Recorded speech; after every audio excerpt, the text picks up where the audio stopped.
support for Brazil in safeguarding its sovereign rights. According to a ministry statement, China also expressed opposition to the bullying behavior of imposing excessive tariffs.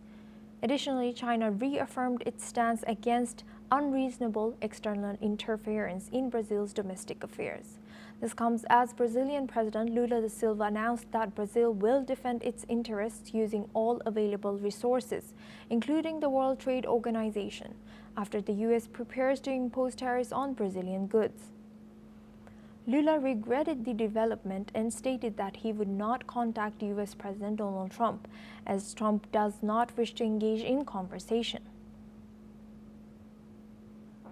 Now for this discussion, we are joined by Dr. Ajay Dua. He's a former Secretary of Commerce and a senior economist. Thank you, Dr. Ajay, for joining us today. Good to see you. Now, how do you interpret this China's strong support for Brazil? What is in this for China? Thank you for having me. I think one is the formal association in the BRICS. Brazil and China have been the founding members of the original four, along with India and Russia. And second, I would think that President Lula has been a strong trade union leader, a worker himself, and who worked his way up to be the leader of the country for the second time.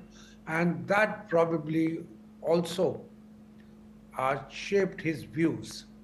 He doesn't really believe in capitalism or kind of, the rich cornering everything. So I think sharing of views between him and President Xi Jinping has taken place on the sidelines in the past.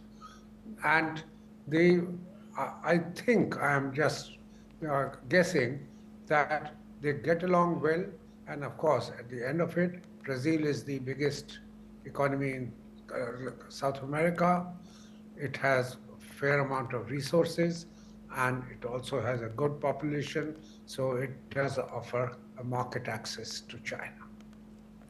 And Dr. Ajay, what does this signal about China's broader strategy in global geopolitics? I think China is now, and that's becoming increasingly apparent from the statements, that China is not going to be giving in on the tariff issue to the United States. The United States has, if you would recall, had levied 146% duty, or was it 145% duty, on Chinese goods. China turned the tap off a number of rare earths which were flowing out of the country. It brought to a standstill, almost globally, the magnets making industry, and which is required in defense, in EVs, windmills, and automobiles.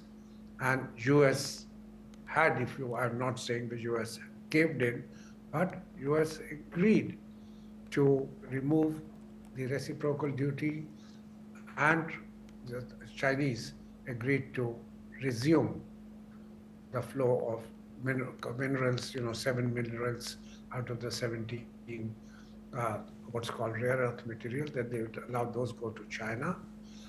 And that's where the matter is. And as of now, they have had 3 rounds of negotiations, and it looks like China is going to hold its own, and it thinks that the United States is more dependent upon China than vice versa.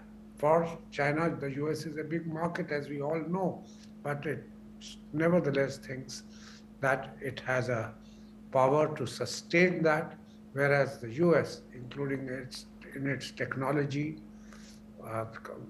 microconductors, AI, and all those kind of things, has more to lose if China were to behave erratically the way the United States has been doing. Thank you very much, Dr. Ajay, for sharing that. Please stay with us as we come back to you for our next discussion.